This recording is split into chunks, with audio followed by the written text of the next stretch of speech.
क्या आपने कभी सोचा है कि आखिर क्यों लाखों लोग हर साल हजारों किलोमीटर की कठिन यात्रा केवल एक मंदिर के दर्शन के लिए करते हैं? क्यों कोई बर्फ से ढके पहाड़ों पर चढ़ता है, कोई तपती धूप में नंगे पांव चलता है, कोई कई दिनों तक भूखा प्यासा रहकर केवल एक झलक पाने की इच्छा रखता है? क्या ये केवल एक धार्मिक परंपरा है, या फिर इन यात्राओं में कोई ऐसा रहस्य छिपा है जिसे जान लेने के बाद आपकी जिंदगी हमेशा के लिए बदल सकती है? कहा जाता है कि कुछ तीर्थ ऐसे हैं जहां केवल शरीर नहीं पहुंचता, बल्कि आत्मा भी एक नई यात्रा शुरू करती है। लेकिन क्या हर व्यक्ति को तीर्थ यात्रा का समान फल मिलता है, या फिर कुछ ऐसी गलतियां हैं जिनके कारण पूरी यात्रा केवल एक पर्यटन बनकर रह जाती है? आज की इस यात्रा में हम जानेंगे तीर्थ का वास्तविक अर्थ, प्राचीन ऋषियों द्वारा बताए गए रहस्य, ऐसी आध्यात्मिक शक्तियां जिनका उल्लेख सामान्य लोग शायद ही जानते हों। और अंत में मैं आपको एक ऐसा आध्यात्मिक रहस्य बताऊंगा जिसे जानने के बाद आप कभी भी किसी तीर्थ को पहले जैसी नजर से नहीं देखेंगे। इसलिए इस वीडियो को अंत तक अवश्य देखें, क्योंकि अंतिम रहस्य ही इस पूरी यात्रा का सबसे महत्वपूर्ण भाग है। नमस्कार, आपका स्वागत है हमारे इस आध्यात्मिक सफर में। भारत को केवल मंदिरों का देश नहीं कहा जाता, बल्कि इसे तीर्थों की भूमि भी कहा जाता है। हिमालय से लेकर समुद्र तक, नदियों से लेकर पर्वतों तक, हर दिशा में ऐसे पवित्र स्थान हैं जहां सदियों से संत, ऋषि, योगी और भक्त साधना करते आए हैं। लेकिन क्या आपने कभी सोचा, अगर भगवान हर जगह है, तो फिर तीर्थ यात्रा की आवश्यकता ही क्यों पड़ी? घर बैठकर भी तो पूजा की जा सकती है, फिर लाखों लोग कठिन यात्रा क्यों करते हैं? इस प्रश्न का उत्तर केवल धर्म में नहीं, बल्कि मनुष्य के जीवन, मन और आत्मा के गहरे विज्ञान में छिपा है। और इसी रहस्य की शुरुआत होती है हमारे पहले बिंदु से। सामान्य भाषा में लोग समझते हैं कि तीर्थ का अर्थ केवल मंदिर है, लेकिन शास्त्र कुछ और बताते हैं। तीर्थ शब्द का अर्थ है वह स्थान जहाँ संसार और आध्यात्मिकता के बीच का मार्ग खुलता है। ऐसी जगह जहां मन पहले की तुलना में अधिक शांत होने लगे, जहां नकारात्मक विचार धीरे धीरे समाप्त होने लगे, जहां व्यक्ति स्वयं को ईश्वर के अधिक निकट अनुभव करे। यही कारण है कि प्राचीन भारत में तीर्थों का निर्माण केवल सुंदर स्थानों पर नहीं किया गया, बल्कि उन स्थानों पर किया गया जहां हजारों वर्षों तक तपस्या, यज्ञ, मंत्र जप और साधना हुई। कल्पना कीजिए, एक स्थान जहां हजारों वर्षों तक प्रतिदिन प्रार्थना हुई हो, लाखों लोगों ने आंसू बहाकर ईश्वर को पुकारा हो, सैकड़ों संतों ने ध्यान किया हो। क्या उस स्थान का वातावरण सामान्य रहेगा? शायद नहीं। इसीलिए जब कोई व्यक्ति ऐसे स्थान पर पहुंचता है, तो कई बार बिना किसी कारण उसकी आंखों से आंसू आने लगते हैं। उसे भीतर से शांति महसूस होती है। कई लोगों को ऐसा लगता है जैसे उनके मन का बोझ अचानक हल्का हो गया। क्या यह चमत्कार है या मन की स्थिति? इसका उत्तर हम आगे जानेंगे। लेकिन पहले सुनिए एक छोटी सी कहानी। बहुत समय पहले एक युवा व्यापारी अपने जीवन से बेहद परेशान था। धन था, पर शांति नहीं। परिवार था, लेकिन प्रेम नहीं। सम्मान था, लेकिन संतोष नहीं। उसने एक संत से पूछा, मुझे क्या करना चाहिए? संत मुस्कुराए। उन्होंने केवल इतना कहा, एक तीर्थ यात्रा पर जाओ। व्यापारी ने सोचा, क्या केवल यात्रा करने से जीवन बदल जाएगा? फिर भी वह निकल पड़ा। रास्ते में उसने देखा, कोई वृद्ध कठिन रास्ते पर भी भगवान का नाम लेते हुए आगे बढ़ रहा था। एक माँ अपने छोटे बच्चे को गोद में लेकर यात्रा कर रही थी। कुछ लोग बिना किसी शिकायत के सेवा कर रहे थे। धीरे धीरे व्यापारी समझने लगा कि तीर्थ केवल मंजिल नहीं, बल्कि रास्ता भी है। उसका अहंकार टूटने लगा। वह दूसरों की सहायता करने लगा। उसके विचार बदलने लगे। जब वह मंदिर पहुंचा तो भगवान की मूर्ति वही थी, लेकिन देखने वाला व्यक्ति बदल चुका था। यही तीर्थ का पहला चमत्कार होता है। भगवान नहीं बदलते, यात्री बदल जाता है।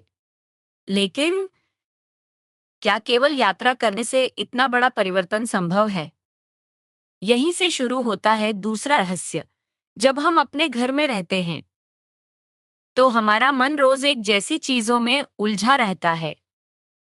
काम, मोबाइल, तनाव, जिम्मेदारियां, तुलना, प्रतिस्पर्धा।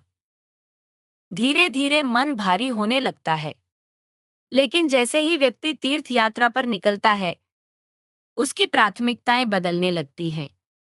अब उसे आरामदायक बिस्तर नहीं मिलता, हर समय पसंद का भोजन नहीं मिलता, सुविधाएं कम हो जाती हैं और यहीं से मन का प्रशिक्षण शुरू होता है। यात्रा हमें सिखाती है धैर्य, सहनशीलता, अनुशासन, विनम्रता, कृतज्ञता और सबसे महत्वपूर्ण समर्पण। इसीलिए पुराने समय में ऋषि मुनि अपने शिष्यों को आश्रम से बाहर तीर्थ यात्रा पर भेजते थे, क्योंकि कुछ बातें पुस्तकें नहीं सिखा सकती, उन्हें केवल अनुभव ही सिखाता है। लेकिन यहाँ एक बहुत बड़ी भूल अधिकांश लोग कर बैठते हैं। वे पूरी यात्रा में केवल फोटो खिंचवाते रहते हैं, जल्दी जल्दी दर्शन करते हैं और वापस लौट आते हैं। उन्हें लगता है कि उन्होंने तीर्थ यात्रा पूरी कर ली। लेकिन क्या वास्तव में ऐसा हुआ? या फिर उन्होंने केवल स्थान देखा, उसकी आत्मा को महसूस ही नहीं किया? यही रहस्य इस श्रृंखला के आगे के भाग में खुलेगा, क्योंकि अगली कड़ी में हम जानेंगे तीर्थ यात्रा से पहले किन बातों का ध्यान रखना चाहिए, क्यों कुछ लोगों की यात्रा जीवन बदल देती है, जबकि कुछ लोगों के लिए वह केवल एक पर्यटन बनकर रह जाती है। और प्राचीन संत तीर्थ पहुंचने के बाद सबसे पहले कौन सा कार्य करते थे? इन प्रश्नों के उत्तर आपकी तीर्थ यात्रा को हमेशा के लिए बदल सकते हैं। अक्सर लोग यात्रा की तैयारी महीनों पहले से शुरू कर देते हैं। कोई नए कपड़े खरीदता है, कोई होटल बुक करता है, कोई टिकट की चिंता करता है। लेकिन एक तैयारी ऐसी है जिसे अधिकांश लोग भूल जाते हैं, मन की तैयारी। शास्त्र कहते हैं, जिस मन में क्रोध, अहंकार, ईर्ष्या और द्वेष भरा हो, वह तीर्थ पहुंचकर भी तीर्थ का अनुभव नहीं कर सकता। कल्पना कीजिए, एक सुंदर पात्र है, लेकिन उसके भीतर पहले से गंदा पानी भरा हुआ है। यदि उसमें अमृत भी डाल दिया जाए, तो क्या उसका स्वाद वैसा रहेगा? नहीं। ठीक यही बात मन पर भी लागू होती है। यदि मन नकारात्मकता से भरा हो, तो तीर्थ का पवित्र वातावरण भी भीतर गहराई तक प्रवेश नहीं कर पाता। इसीलिए पुराने समय में लोग यात्रा पर निकलने से पहले सबसे पहले अपने माता पिता और गुरु का आशीर्वाद लेते थे। यदि किसी से मनमुटाव होता, तो उससे क्षमा मांगते थे, दान करते थे और संकल्प लेते थे कि इस यात्रा में वे किसी का अपमान नहीं करेंगे। क्यों? क्योंकि तीर्थ की शुरुआत पैरों से नहीं, हृदय से होती है। एक गांव में दो मित्र रहते थे। दोनों ने साथ में एक प्रसिद्ध तीर्थ की यात्रा करने का निर्णय लिया। पहला मित्र पूरे रास्ते शिकायत करता रहा, इतनी भीड़ क्यों है? इतनी गर्मी क्यों है? इतना समय क्यों लग रहा है? इतनी कठिन चढ़ाई क्यों है? दूसरा मित्र हर परिस्थिति में भगवान का स्मरण करता रहा। वह रास्ते में मिलने वाले यात्रियों की मदद करता, प्यासों को पानी पिलाता, थके हुए वृद्धों का सामान उठाने में सहायता करता। जब दोनों मंदिर पहुंचे, तो दोनों ने एक ही भगवान के दर्शन किए। लेकिन लौटते समय पहला व्यक्ति बोला, बस भीड़ थी, कुछ खास नहीं। दूसरे की आंखों में आंसू थे। उसने कहा, मुझे लगा जैसे भगवान पूरे रास्ते मेरे साथ चल रहे थे। मंदिर दोनों के लिए एक ही था, पर अनुभव अलग था। क्यों? क्योंकि स्थान नहीं, दृष्टि बदलती है। अब जरा अपने आप से एक प्रश्न पूछिए। यदि आज आपको किसी पवित्र तीर्थ पर जाने का अवसर मिले, तो आपका ध्यान किस पर होगा? मोबाइल कैमरे पर या भगवान के दर्शन पर? सोशल मीडिया पोस्ट पर या आत्मचिंतन पर? इस प्रश्न का उत्तर ही आपकी अगली तीर्थ यात्रा का परिणाम तय कर सकता है। लेकिन अभी सबसे महत्वपूर्ण बात बाकी है। बहुत से लोग सोचते हैं कि तीर्थ यात्रा का सबसे बड़ा कार्य केवल मंदिर में दर्शन करना है। लेकिन संतों का मत कुछ अलग है। वे कहते हैं, तीर्थ का वास्तविक पुण्य केवल दर्शन से नहीं, सेवा से मिलता है। यही कारण है कि प्राचीन काल में तीर्थों पर लोग भोजन वितरित करते थे, पानी पिलाते थे, रास्ता साफ करते थे, बीमार यात्रियों की सहायता करते थे और इसे ही भगवान की पूजा मानते थे। क्योंकि जब आप किसी थके हुए यात्री की सहायता करते हैं, तो वह केवल एक मनुष्य नहीं होता, वह स्वयं ईश्वर का अंश होता है। कहा जाता है कि एक वृद्ध महिला हर वर्ष तीर्थ यात्रा करती थी। लोग सोचते थे कि वह मंदिर में कई घंटे पूजा करती होगी, लेकिन एक दिन किसी ने उसका पीछा किया। उसने देखा, वह मंदिर जाने से पहले रास्ते में बैठे वृद्ध यात्रियों को भोजन कराती, बीमार लोगों को दवा देती और जिनके पास चप्पल नहीं होती, उन्हें अपनी बचत से चप्पल खरीद कर देती। जब किसी ने पूछा, माँ, आप मंदिर में इतना कम समय क्यों बिताती हैं? वह मुस्कुराकर बोली, मैं तो पूरे रास्ते भगवान की सेवा कर रही हूँ। मंदिर में तो केवल धन्यवाद कहने जाती हूँ। उसकी यह बात सुनकर सब मौन हो गए। अब शायद आपको समझ आने लगा होगा कि तीर्थ यात्रा केवल भगवान से कुछ मांगने का माध्यम नहीं है। यह स्वयं को बदलने की प्रक्रिया है।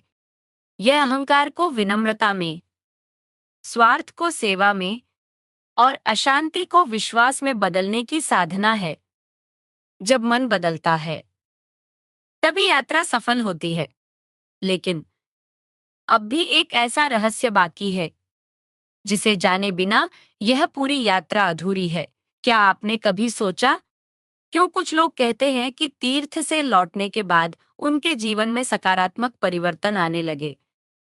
क्या ये केवल संयोग होता है या वास्तव में तीर्थ यात्रा हमारे कर्म, सोच और जीवन की दिशा पर गहरा प्रभाव डाल सकती है?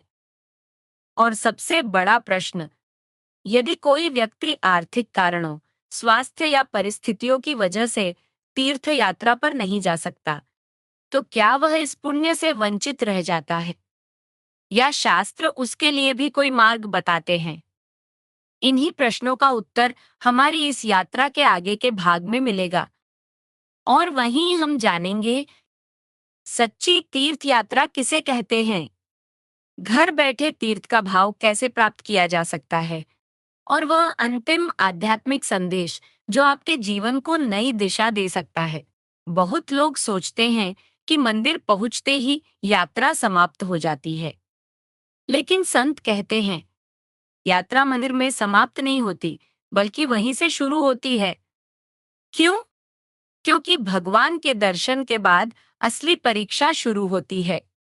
यदि लौटकर आपका व्यवहार पहले जैसा ही रहे, आप दूसरों को दुख पहुंचाएं, झूठ बोले, अहंकार करें, लोभ और क्रोध में डूबे रहें, तो फिर यात्रा ने आपको बदला ही नहीं।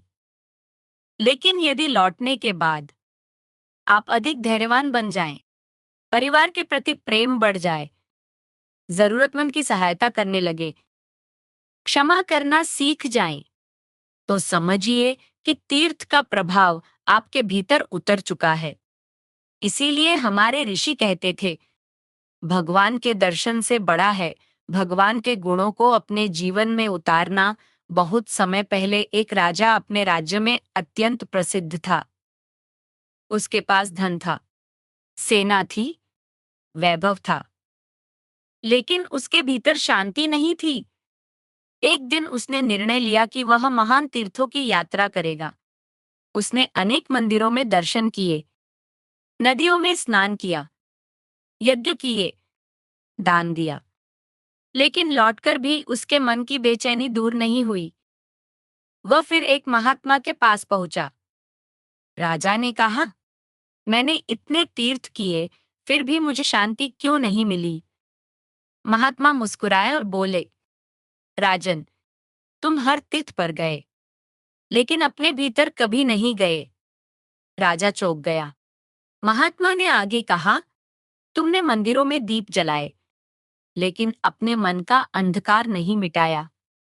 तुमने नदियों में स्नान किया, लेकिन अपने अहंकार को नहीं धोया। तुमने भगवान के सामने सिर झुकाया, लेकिन लोगों के सामने कभी विनम्र नहीं बने। राजा की आंखों से आंसू बहने लगे। उस दिन उसे समझ आया कि तीर्थ केवल बाहर नहीं, भीतर भी होता है। उसने अपने राज्य में न्याय बढ़ाया, गरीबों की सहायता की, सत्य का पालन किया, और धीरे धीरे वही राजा, जिसे कभी अशांत कहा जाता था, एक धर्मप्रिय और करुणामय शासक के रूप में प्रसिद्ध हो गया। यही है तीर्थ यात्रा का वास्तविक चमत्कार। यह प्रश्न लाखों लोगों के मन में आता है। हर व्यक्ति के पास समय नहीं होता, हर किसी के पास आर्थिक साधन नहीं होते, कुछ लोग बीमारी के कारण यात्रा नहीं कर पाते। तो क्या वे ईश्वर की कृपा से दूर हो जाते हैं? शास्त्रों का उत्तर है नहीं। यदि मन में सच्ची श्रद्धा हो, यदि घर में बैठकर ईश्वर का स्मरण किया जाए, यदि माता पिता की सेवा की जाए, यदि भूखे को भोजन कराया जाए, यदि सत्य और करुणा का पालन किया जाए, तो यह भी एक प्रकार की तीर्थ साधना है। क्योंकि भगवान केवल स्थान ही देखते, वे भाव देखते हैं। यही कारण है कि अनेक संतों ने कहा, जिस घर में प्रेम, सेवा और भक्ति है, वही घर एक छोटा तीर्थ बन जाता है। अब एक क्षण के लिए अपने जीवन पर विचार कीजिए। क्या आपने कभी किसी की निस्वार्थ सहायता की है? क्या आपने कभी बिना किसी स्वार्थ के किसी दुखी व्यक्ति को मुस्कान दी है? क्या आपने कभी किसी से दिल से क्षमा मांगी है? यदि हाँ, तो शायद आपने बिना जाने ही तीर्थ का एक महत्वपूर्ण कदम पार कर लिया है। कल्पना कीजिए, एक वृद्ध व्यक्ति अपने जीवन की अंतिम तीर्थ यात्रा पर निकला। चलना मुश्किल था, सांसें तेज चल रही थी, लेकिन उसके चेहरे पर एक अद्भुत शांति थी। रास्ते में किसी युवक ने पूछा, बाबा, इतनी कठिनाई में भी आप हर साल क्यों आते हैं? वृद्ध मुस्कुराया। उसने आकाश की ओर देखा और कहा, बेटा, मैं भगवान को देखने ही आता। मैं यह देखने आता हूँ कि हर बार लौटते समय मेरे भीतर कितना भगवान जागा है। युवक कुछ क्षण तक मौन रहा। उस दिन उसे समझ आया कि तीर्थ यात्रा का उद्देश्य केवल मंदिर पहुंचना नहीं, बल्कि अपने भीतर छिपी दिव्यता को पहचानना है। आज की इस पूरी यात्रा से हमने क्या सीखा? हमने जाना, तीर्थ केवल एक स्थान नहीं, एक चेतना है। यात्रा केवल पैरों से नहीं, मन से होती है। दर्शन केवल आंखों से नहीं, हृदय से होते हैं। सेवा, विनम्रता, श्रद्धा, क्षमा, करुणा और आत्मचिंतन, यही सच्ची तीर्थ यात्रा के चरण हैं। यदि ये गुण हमारे जीवन में उतर जाएं, तो हर दिन, हर घर, हर कर्म एक तीर्थ बन सकता है। यदि इस वीडियो ने आपको सोचने पर मजबूर किया, यदि आपको लगा कि तीर्थ यात्रा का वास्तविक अर्थ केवल यात्रा नहीं, बल्कि जीवन का परिवर्तन है, तो इस संदेश को अपने परिवार और मित्रों तक अवश्य पहुंचाइए। हो सकता है आपके एक शेयर से किसी का दृष्टिकोण बदल जाए, किसी के जीवन में श्रद्धा जाग जाए, या कोई अपनी अगली तीर्थ यात्रा को केवल पर्यटन नहीं, बल्कि साधना बना ले। यदि आप ऐसी ही सनातन ज्ञान, भक्ति, प्रेरणा और आध्यात्मिक रहस्यों से जुड़ी वीडियो देखना चाहते हैं, तो हमारे चैनल को सब्सक्राइब करें और नोटिफिकेशन अवश्य ऑन करें ताकि आने वाली हर आध्यात्मिक यात्रा में आप हमारे साथ जुड़े रहें। याद रखिए, भगवान तक पहुंचने का सबसे छोटा मार्ग कभी कभी सबसे लंबी यात्रा से होकर गुजरता है, लेकिन वह यात्रा पर्वतों से पहले हमारे अपने हृदय में शुरू होती है। जब मन पवित्र होता है तो हर कदम पूजा बन जाता है। जब भाव निर्मल होता है तो हर स्थान तीर्थ बन जाता है। और जब जीवन सेवा, सत्य और करुणा से भर जाता है, तब मनुष्य स्वयं ईश्वर की ओर बढ़ने लगता है। इसी प्रार्थना के साथ, ईश्वर आपके जीवन में शांति, सद्बुद्धि, स्वास्थ्य और भक्ति का प्रकाश बनाए रखें। हर हर महादेव। जय श्री राम। राधे राधे। एम शांति शांति शांति ही।